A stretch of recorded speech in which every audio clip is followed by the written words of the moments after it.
एक आधारा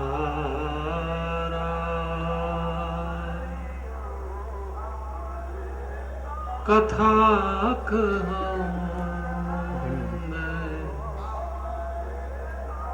मति अनुसार।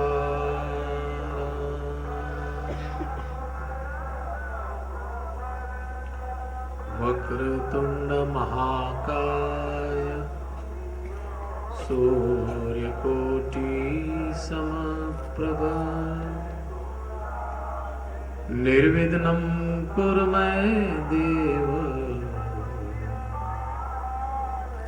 शुभकार्येषु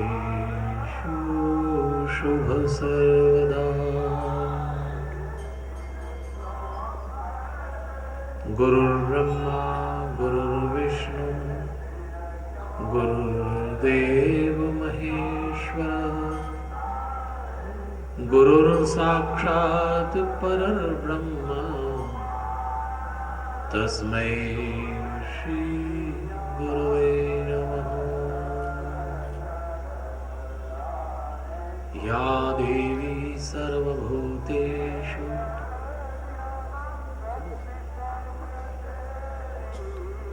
माँ के इस रूप को जिसमें सारे रूप समाये, मात्र रूपेण संस्थिता नमस्तस्ये नमस्तस्ये नमस्तस्ये नमो नमः। परमपिता परमेश्वर की बड़ी अनुग्रह भरी दृष्टि है और भगवान की असीम अनुकंपा है कि आज हम सब लोग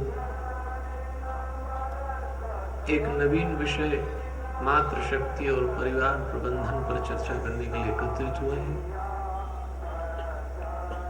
इस दिव्य प्रांगण में मंच पे उपस्थित मां के चित्रमय स्वरूप को सादर नमन करते हुए देवलोकवासी योगीराज राम ऋषि जी महाराज को नमन करते हुए देवलोकवासी स्वामी नारायण देव तीर्थ जी का पुण्य स्मरण करते हुए निवृत्तमान शंकराचार्य स्वामी सत्यमित्रानंद गिरि जी को वंदन करते हुए जूना पीठाधीश्वर आचार्य महामंडलेश्वर स्वामी अवधेशानंद गिरि जी को नमन करते हुए भक्ति भारती मां प्रेमा पांडुरंग जी का पावन स्मरण करते हुए श्री रविशंकर महाराज रावतपुरा सरकार को नमन और आप सबके भीतर बैठे हुए दिव्यात्मा को सादर प्रणाम करते हुए आइए अब से कुछ देर मातृशक्ति और परिवार इस विषय में चलते हैं। सज्जनों देवियों, जीवन में जो दिखता है वो होता नहीं है। कभी कभी जीवन में जिस पुरुषार्थ को हम बाहर देखते हैं उसका जन्म जिस शक्ति से होता है उसको जीवन भर नहीं जान पाते। परमात्मा की अनुभूति केवल कर्मकांड से नहीं होती। जब तक भीतर की शक्ति न जागे उसका साक्षात्कार नहीं होता। केवल शब्दों से अगर भगवान मिला होता तो लोगों की जेब में होता है जो भगवान है। भगवान शब्द के अलावा एक शक्ति से मिलता है और उस शक्ति को जीवन से जोड़ने के लिए कुछ प्रयास करना पड़ते हैं। आज जिस विषय में हम चल रहे हैं सज्जनों देवियों, इस विषय को जानने के लिए थोड़ा हल्का होना पड़ेगा। ये जीवन का आंतरिक विषय है। चलिए पहले एक छोटी सी कहानी सुने। यह कहानी आपको आज भी काम आएगी और आगे आपकी जिंदगी में भी काम आएगी। ध्यान से सुनिएगा। एक व्यापारी था, वो अपने गांव से हीरे जवाहरत का धंधा करने शहर जाया करता, और गांव से जब शहर जाता तो उसको एक दरिया पार करना पड़ता था, नदी। उस दरिया में आए दिन तूफान आते और उसकी नाव डगमगाती। और उस व्यापारी की एक समस्या ये थी कि उसको तैरना नहीं आता था। ये अगरबत्ती कहीं जल रही है,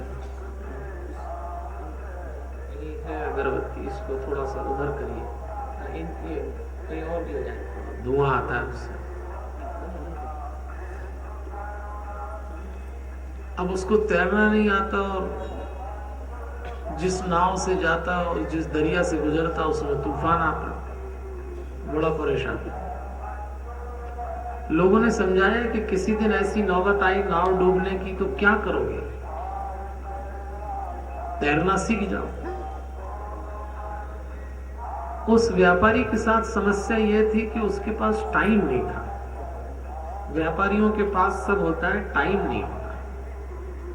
जितना ज्यादा व्यस्त हो जाए, जितनी कमाई बढ़ जाए, उतना समय के मामले में आदमी कंगाल हो जाता है। तो उस व्यापारी ने कहा कि कोई मुझे बिना पानी में उतारे तैरना सिखा दे।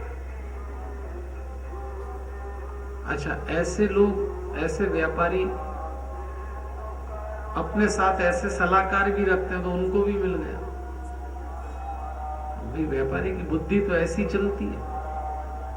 एक सलाहकार ने कहा कि बिना पानी में उतरे तैरना सिखा देंगे, हो जाएगा तुम्हारा काम। पुराने जमाने की बात है। उस समय किसी को तैरना सिखाने के लिए डिब्बे को झल लिया जाता था, एयर टाइट कर लेते थे और उसको छाती पे बांध, भैया इसकी विस्लिंग कम करिए, क्या समस्या आपकी इसमें, आवाज ठीक दीजिए। उस समय वो डिब्बे को छाती पे बांध लो या पीठ पे लटका लो तो आदमी पानी में कूद जाए, डूबता नहीं था। आज जिसको लाइफ जैकेट कह लें आप।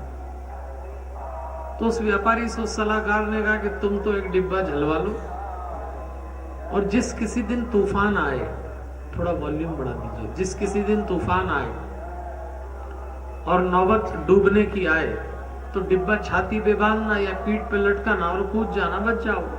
व्यापारी ने कहा ठीक। उसने ऐसा ही किया, एक डिब्बा झलवा लिया और अपने काम पे निकल गया। एक दिन इत्तेफाक से तूफान आ गया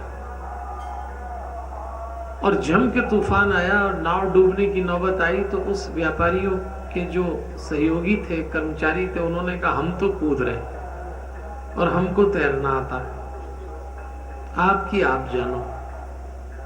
और जान पे बनाती तो वो कोई किसी को पहचानता भी नहीं है, दुनिया का उसूल है, तो वो कूद गए और व्यापारियों को समझा दिया था उस व्यापारी को कि भैया इसका कुछ करो ना बेटा, अभी क्या समस्या है आपकी, इसमें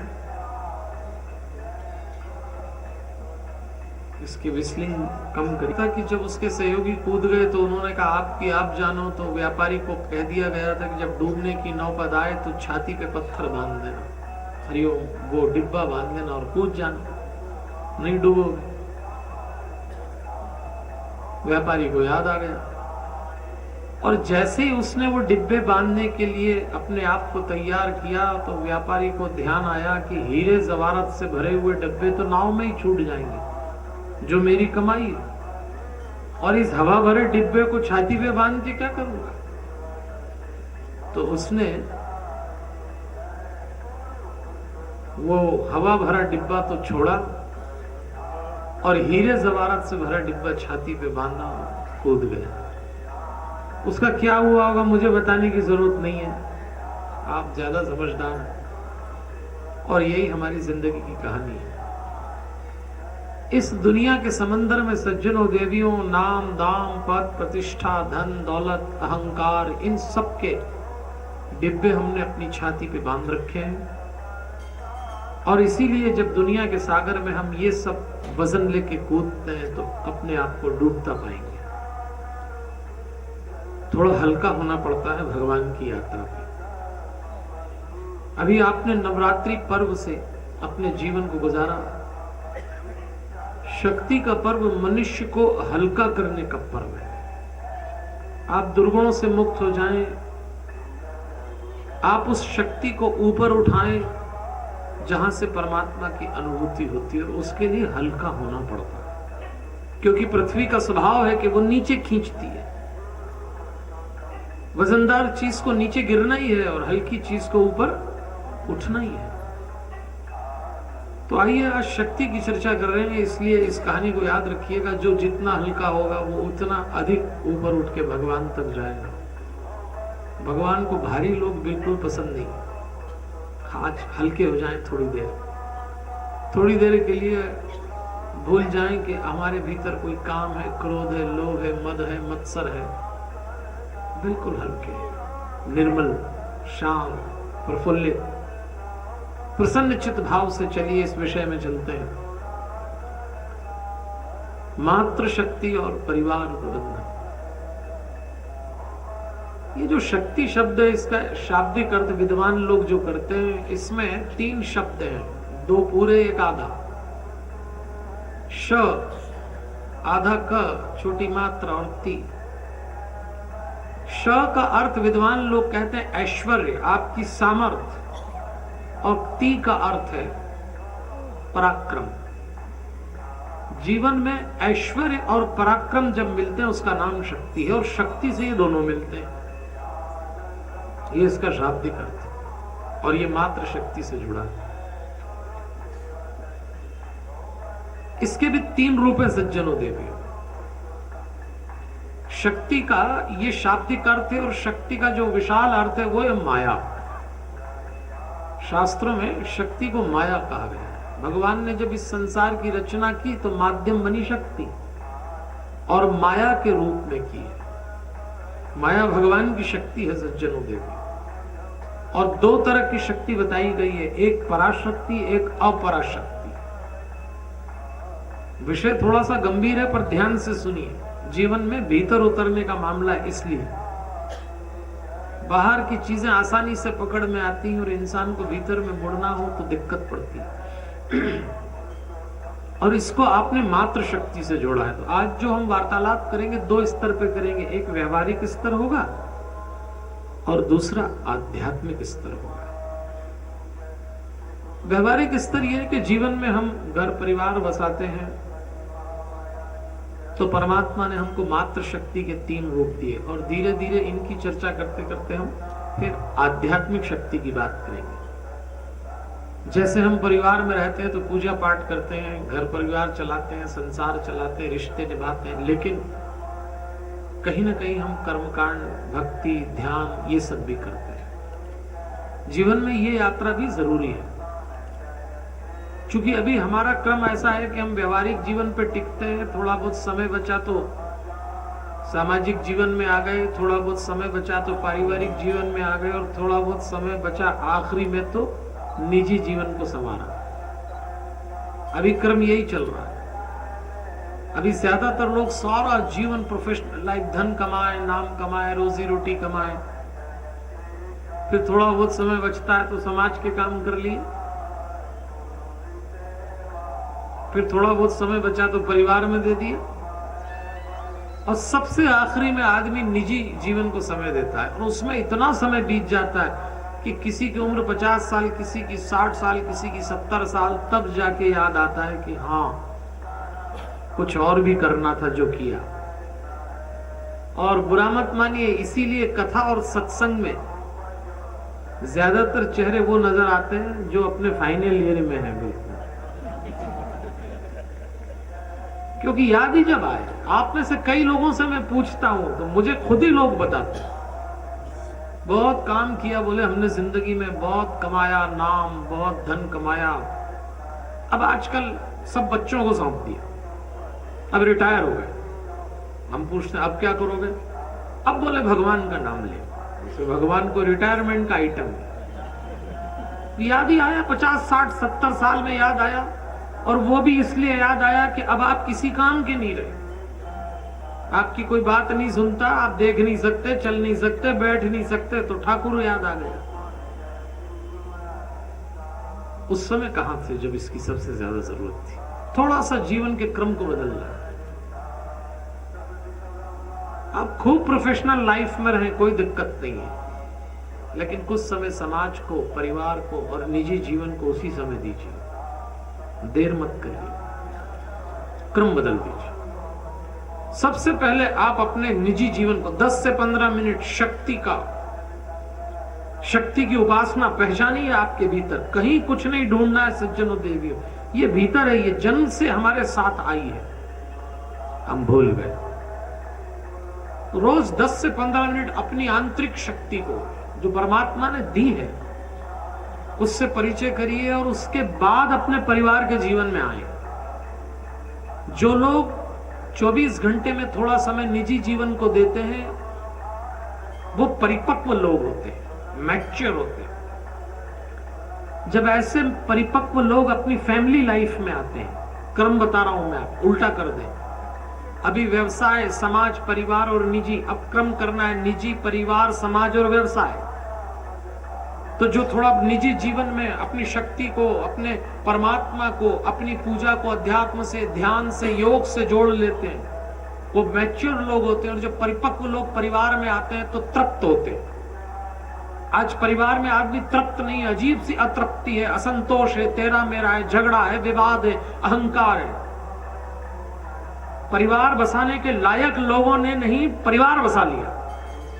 पति पत्नी बनने की अकल नहीं, उन सबके जोड़े बना दिए आपने। ये चलता है धैर्य से, समझ से, लेकिन लगातार तनाव के केंद्र बन गए परिवार। इतने अतृप्त लोग आए। इसलिए जो बच्चे निजी जीवन में परिपक्व हैं उनको विवाह के लिए तैयार करिए, और जिनका विवाह हो रहा है उनको पहले निजी जीवन में मैच्योर बनाइए। कच्चे घड़े में से पानी रिसता है सज्जनों देवियों। कच्चे मन के लोग जब दंपत्ति बन जाते हैं तो दो काम करते हैं। कच्चा घड़ा एक तो पानी को गंदा करता है मिट्टी से, और दूसरा पानी रिसता। इसलिए तो आज परिवारों में विघटन की समस्या आई। तो पहले निजी जीवन में मैच्योर हो, योग, मेडिटेशन, पूजा से, फिर परिवार के जीवन में आए तो आप तृप्त होंगे। और जब आप सैचुरेटेड होंगे तब आप थोड़ा सा समाज में निकलेंगे तो दायित्व समझेंगे। आपके क्या कमिटमेंट है देश को लेके, राष्ट्र को लेके, समाज को लेके, आप समझेंगे। बेईमानी और भ्रष्टाचार से दूर रहेंगे, उसके बाद प्रोफेशनल जीवन में आएंगे तो आप परफेक्ट होंगे। आज उल्टा, केवल धन कमाने से जिंदगी नहीं कमाई जाती,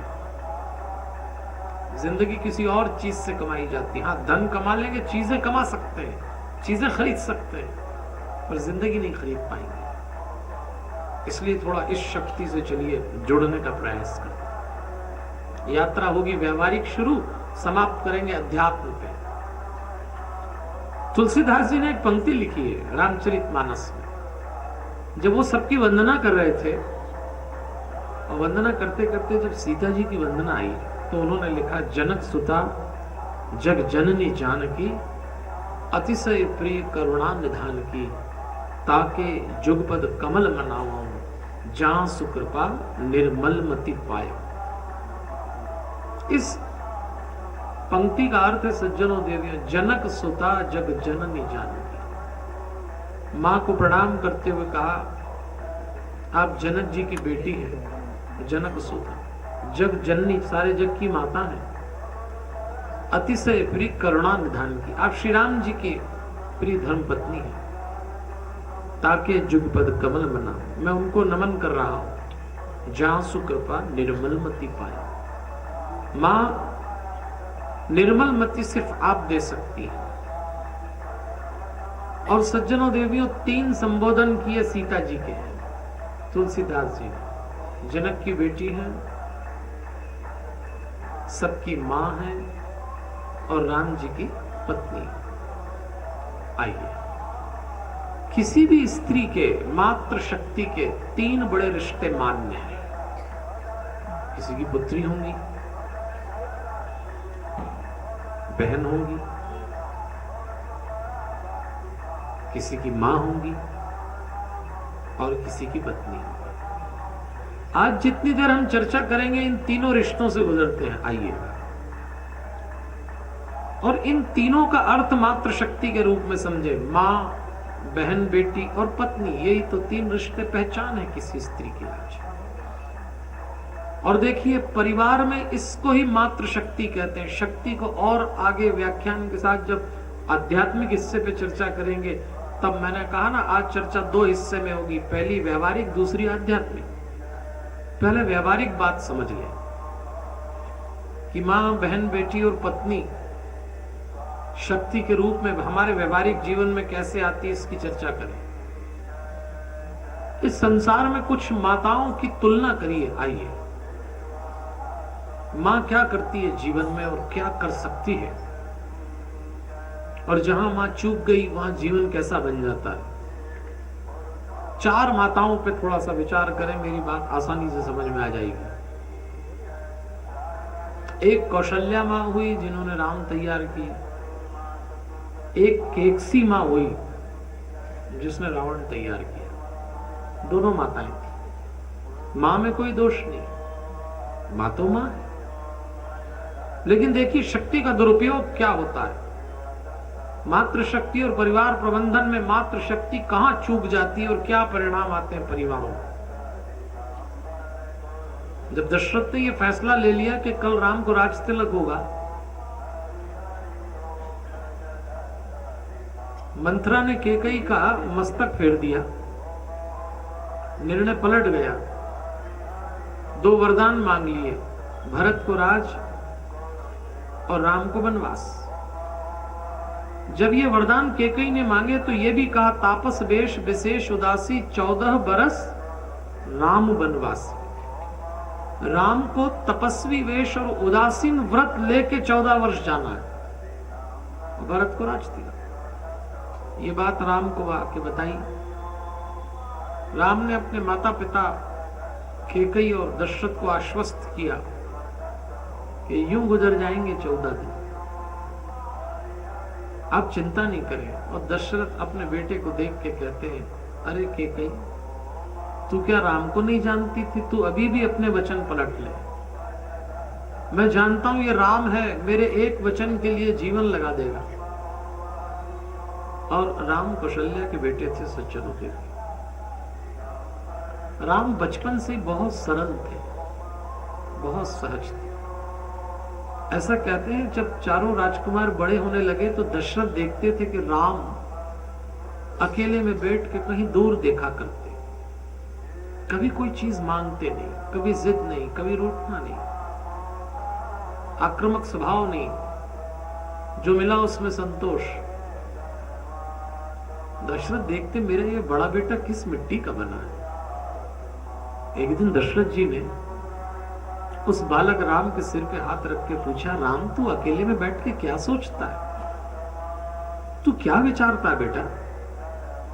वो छोटा सा बालक राम कहता है, पिताजी मैं ये सोचता हूं कि जीवन में मुझसे कभी कोई दुखी ना हो, मैं लोगों को बहुत सुख देना चाहता हूं।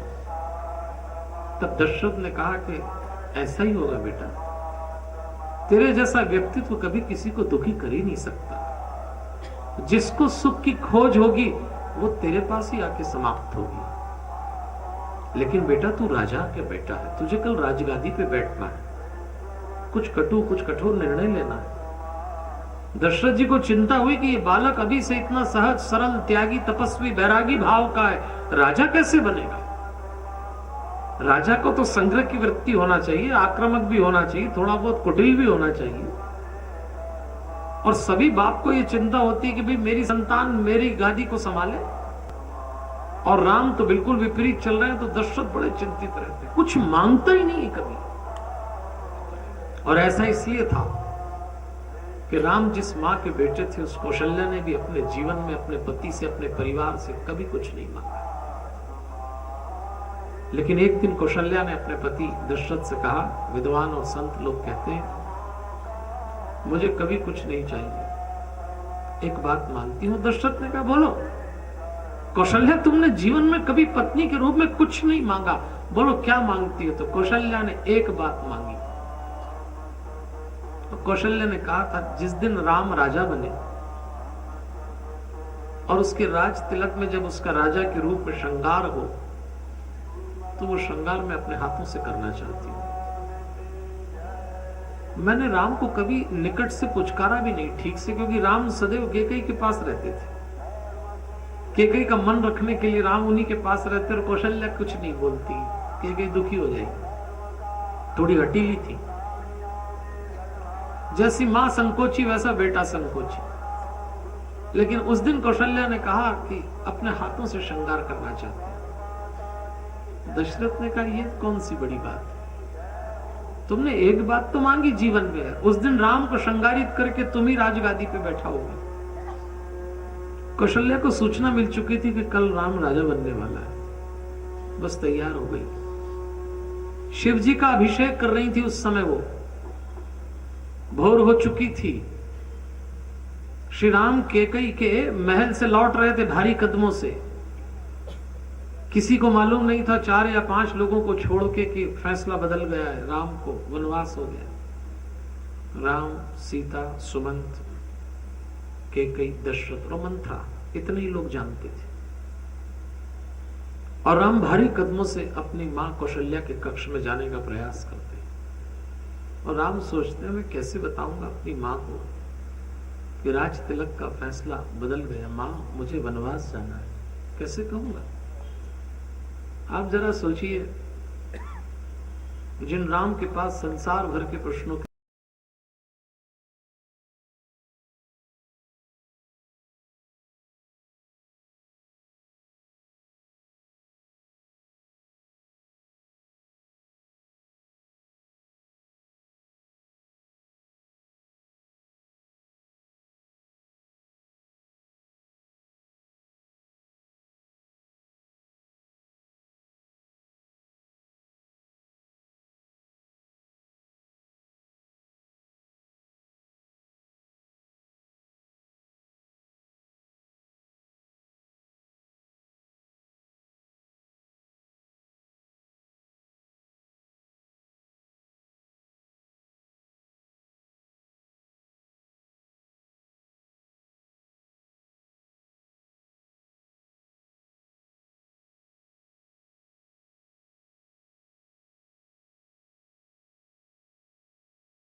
जो आशा तुम लगाए बैठी थी वो निराशा में बदल जाएगी।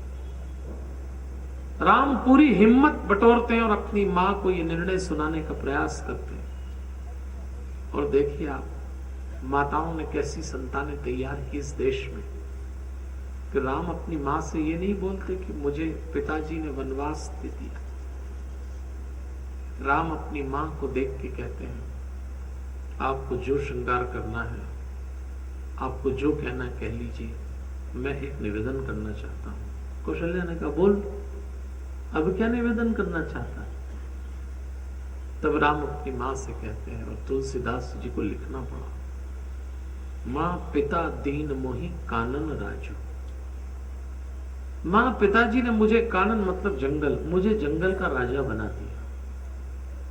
ये सिर्फ राम कह सकते, कौशल्या के बेटे। पंक्ति सुनते ही कौशल्या समझ गई कुछ ऐसा घट गया अवध में जिसको नहीं घटना था।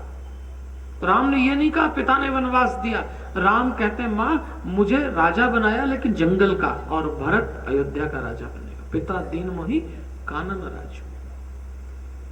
लेकिन कौशल्या समझ गई और उन्होंने पूछा, बता राम, इस अवध में कौन खड़ा हो गया जिसने ये सब कुछ बदल दिया? बोल।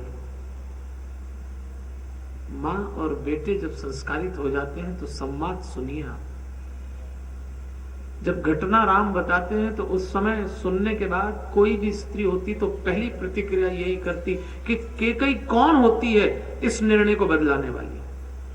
चल अभी मैं चलती हूं, अभी चल के बात करती हूं। कोई भी स्त्री पहली प्रतिक्रिया यही व्यक्त करती है। लेकिन कौशल्या जैसी मां कहती है कि बेटा, यदि ये आज्ञा केवल पिता की होती तो मैं परिवर्तित करा देती, लेकिन इसमें मां भी शामिल है, कैकेयी अम्मा।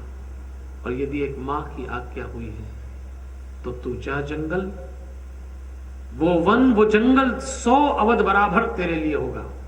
जाओ बेटा। राम मनी मन नमन करते हैं, मां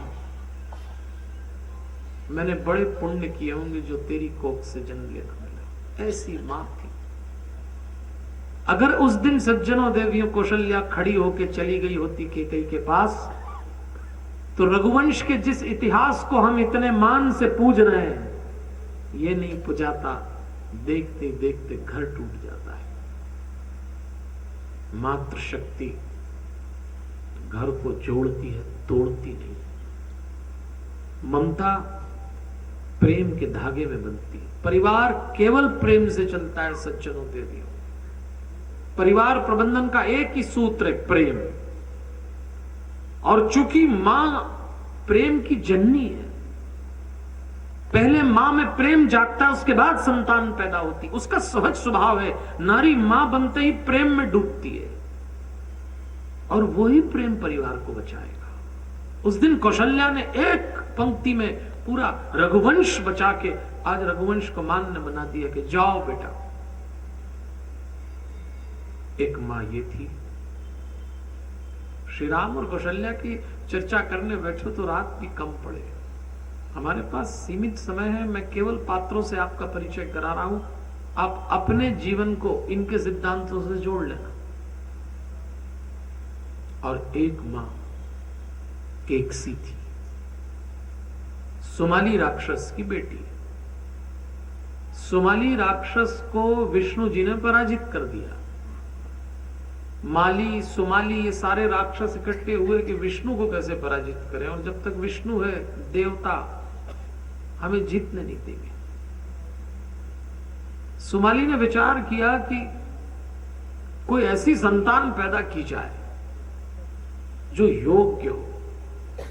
हम राक्षस हैं तो हमारी बेटी का विवाह किसी ब्राह्मण तेजस्वी से कर दे। तो विश्रवा नाम के ऋषि को ढूंढा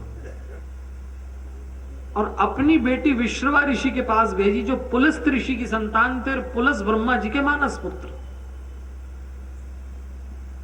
ब्रह्मा जी के पोते विश्रवा बड़े तपस्वी। उनकी एक संतान पहली पत्नी कुबेर से थी और केकसी को भेजा। केकसी ने मोहित किया, प्रस्तावित किया स्वयं को। विश्रवा जी ने केकसी से विवाह कर लिया और विश्रवा और केकसी की संतान के रूप में दशानन पैदा हुआ। चलो यहां तक भी कोई दिक्कत नहीं।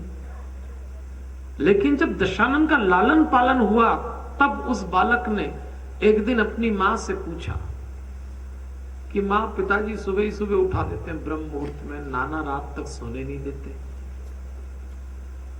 नाना शस्त्र चलाना सिखाते हैं और पिता शास्त्र पढ़ना सिखाते हैं। नाना कहते हैं कि शस्त्र हाथ में इसलिए होना चाहिए कि दुनिया मिलती नहीं है, दुनिया लूटना पड़ती है। पिता सिखाते हैं कि दुनिया त्यागने से मिलती है, छोड़ दो अपना भी हिस्सा। नाना ने सिखाया लूट लो दूसरे का भी हिस्सा। सही क्या है?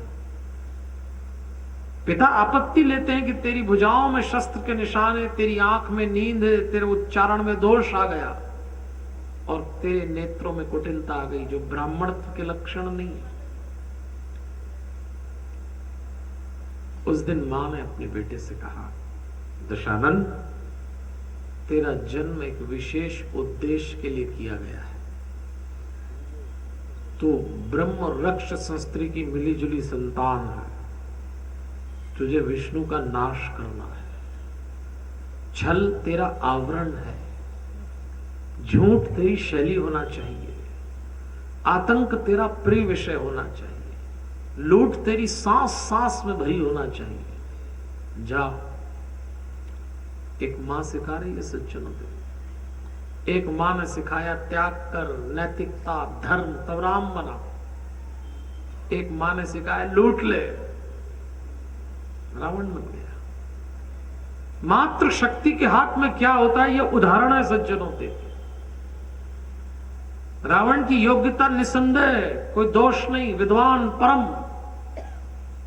इतना विद्वान के जीवन की अंतिम सांसों में श्री राम को कहना पड़ा, जाओ लक्ष्मण इस व्यक्ति से कुछ सीख लो।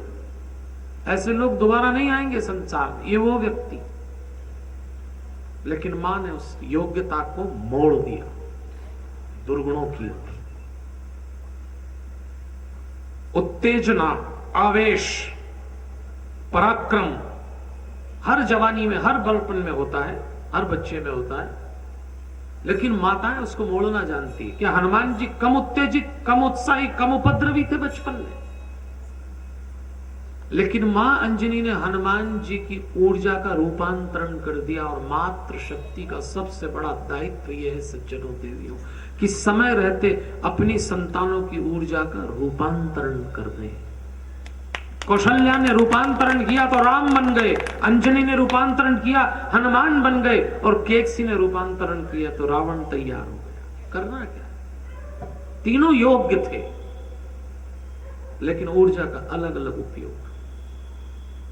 इसलिए मातृ शक्ति का अर्थ परिवार में है, आपके प्रेम का अर्थ है आप अपनी संतानों के भीतर की ऊर्जा का रूपांतरण करिए, सदुपयोग करिए, उसको ऊपर उठाइए सज्जनों देवियों, नहीं तो जवाब देना मुश्किल हो जाएगा एक दिन। एक मां और मिलते हैं, चलिए। ये तो वो माताएं हैं जिनके पास सब कुछ उपलब्ध था, सहज था। लेकिन यदि महाभारत युग की बात करें तो एक मां कुंती थी और एक मां गांधारी थी। कुंती का इतिहास आप सब जानते हैं, पांडु से उनका विवाह हुआ था। पांडु शिकार खेलने गए और शिकार में भूलवश शापित हो गए और मृत्यु हुई। उनकी दो पत्नियां थी, कुंती और माद्री। माद्री ने कहा कि मैं सती होती हूं, कुंती ने कहा मैं होती, तो माद्री ने कहा नहीं आप बड़ी हैं, आप रुकिए, मैं हूं। क्योंकि मैं इसलिए सती होंगी अपने पति के साथ कि मैं जानती हूं कि यदि आप जीवित रह गई तो आप मेरे 2 पुत्र और आपके 3 पुत्रों का लालन पालन ऐसे करेंगे कि संसार जान ही नहीं पाएगा कि कुंती के 3 बेटे थे कि 5। लेकिन मैं रुक गई तो भेद कर जाऊंगी। इतना भरोसा अपनी सौत पे था कुंती के ऊपर, माद्री को। और उस कुंती ने जब ये 5 बच्चे तैयार किए, युधिष्ठिर, भीम, अर्जुन, नकुल और सहदेव। संसार जानता है सज्जनों देवियों, धर्म के प्रतीक हुए ये बच्चे। और ऐसे बच्चे तैयार किए कि जिस समय भगवान कृष्ण को निर्णय लेना पड़ा कि महाभारत के युद्ध में मैं किसके पक्ष में खड़ा रहूं, तो उस दिन भगवान इनके पक्ष में खड़े हुए, धर्म के। ऐसे बेटे तैयार किए कि परमात्मा खींचा चला गया। माताएं ऐसे बेटे तो तैयार करती हैं कि उनको परमात्मा तक ले जाएं, पर कुछ माताएं ऐसी भी हुई हैं, ऐसे बच्चे तैयार किए कि परमात्मा खींचा चलाया कि हाँ इनके पास आना है मुझको। ये भी मातृ शक्ति। और कुंती तो वो मां थी जो जंगल में 16 साल के युधिष्ठिर थे, 15 साल के भीम, 14 साल का अर्जुन और 13 साल के नकुल सहदेव को वहीं रखा। इतना बड़ा किया जंगल में, एक विधवा स्त्री। जंगल में कोई सुख सुविधा नहीं, सारे अभाव, सारे संघर्ष, सारी चुनौतियां, पर प्रतिपल अपने बच्चों को सिखाया भरोसा रखना, एक दिन तुम्हारे जीवन में कृष्ण आएगा, एक दिन आएगा। और वो बच्चे रोज पूछते किस दिन आएगा, किस दिन आएगा। और कुंती कहती धैर्य रखो, धैर्य रखो। यही तो मां ने सिखाया था। आज हमें अपने बच्चों को ये सिखाने में पसीना आ जाता है, पर एक बात सिखाइए, परमात्मा होने का अर्थ नहीं कि भगवान किसी रूप में मिल जाएगा। जीवन की आदर्श, उच्चतम, श्रेष्ठतम, ईमानदारी भरी जीवन की उस अभिव्यक्ति का, उस स्थिति का नाम परमात्मा है। आपके जीवन में जिस दिन ईमानदारी से आपको धन दौलत वैभव संपत्ति मिले, आपको शांति मिल जाए, उस दिन समझ लो परमात्मा मिल गया। उस दिन समझ लीजिए वो प्राप्ति हो गई। और माँ ये सिखाती है, तो कुंती कहती आएंगे जीवन में, और पांचों पूछा करते थे किस दिन आएंगे ये 5 बेटे। भगवान को आना पड़ा सज्जनों देवियों। कृष्ण के जीवन की कथा है। जब द्वारका बसा लिया तो कृष्ण ने एक दिन कहा कि चले हस्तिनापुर, तो बड़े भाई बलराम ने कहा तू क्यों बार बार दौड़ता फिरता है, हम ब्रज से चले मथुरा आ गए, मथुरा से चले द्वारका आ गए, द्वारका से हस्तिनापुर क्यों जाना चाहता है? तो कृष्ण ने कहा था लगातार अत्याचारी राजाओं की संख्या बढ़ रही है, जरासंध और दुर्योधन 2 ऐसी शक्तियां हो रही हैं, अधर्म ही अधर्म हो जाएगा, और दाऊ धर्म की संस्थापना मैं और आप दोनों मिलकर नहीं कर सकते। हमें कुछ लोग चाहिए जो हमारे अभियान का प्रतिनिधित्व कर सके, और वो है पांडव। उन 5 लोगों के माध्यम से मैं धर्म की स्थापना करूंगा। और मैंने ऐसा सुना है कि कौरवों ने छल से उनको मार डाला जला के, लेकिन मुझे भरोसा नहीं होता, मैं उनको ढूंढना चाहता हूं। अब आप देखिए क्या मां ने संतानें तैयार की कि परमात्मा ढूंढने निकला है। अरे भगवान को तो सारी दुनिया ढूंढती सज्जनों देवियों, लेकिन भक्त वो जिसको भगवान ढूंढने निकले। जितनी तड़प पांडवों को कृष्ण के लिए थी, उससे कहीं अधिक कृष्ण उनके लिए तड़प रहे, और ढूंढते ढूंढते द्रौपदी के स्वयंवर में पहुंच गए। कथा आपने सुनी, द्रौपदी याज्ञ सैनी के नाम से जानी जाती थी। उसका जन्म यज्ञ से हुआ। संसार की सर्वाधिक सुंदर स्त्रियों में से प्रत्येक राजा उससे विवाह करना चाहता। पिता ने कह दिया एक तेलीय पदार्थ में देखो, और ऊपर एक काष्ठ के यंत्र में मछली लगी हुई, उसकी आंख में निशान जो लगा देगा निशाना, मेरी बेटी उसको वरमाला पहनाएगी। बड़े बड़े योद्धा, बड़े बड़े धनुर्धर आए, सारी सभा इकट्ठी हो गई। कृष्ण और बलराम भी पहुंच गए, और दोनों देख रहे हैं, सब निशाना लगा रहे हैं, किसी का लगता नहीं है। उसी समय कर्ण आया। कर्ण बड़ा धनुर्धर था, कर्ण का निशाना कभी नहीं चूकता। दुर्योधन का मित्र दुर्योधन लेके आया, और कर्ण ने जैसे ही धनुष बाण उठाया कि द्रौपदी खड़ी हो गई। और द्रौपदी ने कहा इस युवक को मैं स्वीकार नहीं करती, इसको स्वयंवर से हटाओ, ये सूत पुत्र है, राजा नहीं है। अगर स्त्री की सहमति नहीं है तो कोई भाग नहीं ले सकता था। कर्ण का अपमान हुआ। दुर्योधन ने कहा ये राजा है अंग देश का, मैंने बनाया, मेरा मित्र है ये। द्रौपदी ने मना कर दिया। कर्ण और दुर्योधन घोर अपमानित हुए। इसी का बदला भरी सभा में लिया उन्होंने। और उसी समय एक ब्राह्मण युवक आया, उसने धनुष बाण उठाया, बलिष्ठ था, दाढ़ी बड़ी हुई, शरीर सौष्ठ अद्भुत, आंखें बंद की, तेली पदार्थ में देखा, तीर छोड़ा सीधे मछली की आंख में, जय जयकार हो गई। द्रौपदी ने माला पहना, और जैसी वरमाला पहनाई तो बाकी राजा इकट्ठे हो गए कि हम क्षत्रियों के होते हुए ये कोई अनजान व्यक्ति ब्राह्मण रूप में कैसे ले जा सकता है, हम नहीं ले जाने देंगे। द्रौपदी हमारी संपत्ति, और युद्ध तो बलराम खड़े हो गए, ये गलत बात है, राजा ठीक नहीं कर रहे हैं। उस युवक ने निशाना लगाया तो द्रौपदी उसकी हुई, और बलराम जी को तो बात बात पे गुस्सा आती, बोले अभी लड़ता हूं मैं इनके पक्ष में राजाओं से। भगवान ने दाऊ का हाथ पकड़ के बोला बैठ जाओ दाऊ, अपना काम हो गया। इस दुनिया में इस मछली की आंख में 2 ही लोग निशाना लगा सकते हैं, या तो कर्ण या अर्जुन। कर्ण बाहर हो गया, ये अर्जुन है, अपना काम हो गया। जिन पांडवों की खोज में थे वो मिल गए हैं, वेश बदल के जी रहे हैं, बस चलो इनके पीछे। बलराम ने आपत्ति ली, क्यों पीछे चलता? मैं घटना सिर्फ इसलिए सुना रहा हूं सज्जनों देवियों, परमात्मा हर उस संतान की तलाश में जिसको मां ने योग्य बनाया। आप जितनी संतान को योग्य बना देंगे, भगवान ढूंढने आया है। ये कैंपस सिलेक्शन तो आज होते हैं, वो तो 24 घंटे कैंपस सिलेक्शन में लगा है, अच्छे लोग मिल जाएं उठा लूं। आप अपने बच्चों को पढ़ाते हैं, कैरियर काउंसलिंग करते हैं, कैंपस सिलेक्शन आया, कोई कह रहा मेरा बच्चा 3rd ईयर में ही सिलेक्ट हो गया, कोई कह रहा है कि फाइनल ईयर तक जॉब मिल गया। अरे भैया, ये तनख्वाहें तो मिल जाएंगी, पेट तो सब भर लेंगे, उसका कैंपस सिलेक्शन 24 घंटे चल रहा है, लायक लोगों को उछाल के उठा लेता है, काम पे लगा देता है। तैयारी रखिए। इसलिए माताओं से कहता हूं, कितना होमवर्क करती हैं आप, कितना पढ़ाती हैं, ट्यूशन करती हैं, छोड़ने जाती हैं, क्यों? अच्छी नौकरी मिल जाए। अच्छा भगवान नहीं मिलेगा क्या? आप दिलाएंगी, आपकी शक्ति दिलाएंगी। देखिए उस जंगल में एक विधवा औरत कुंती ने जिस संघर्ष से 5 बच्चे तैयार किए, और जब ये 5 द्रौपदी को लेके पहुंचे, माँ को प्रणाम किया, माँ बाहर निकली, माँ ने कहा बेटा बांट लो, अलग घटना है।